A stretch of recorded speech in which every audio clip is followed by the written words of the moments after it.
You ask Tiger to solve. This deals with linear equations with one unknown. The final result is x equals -2/11.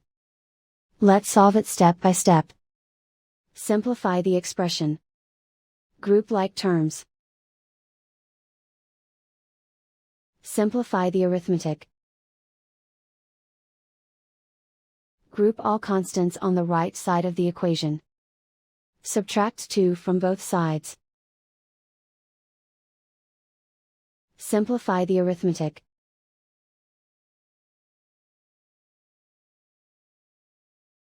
Isolate the x.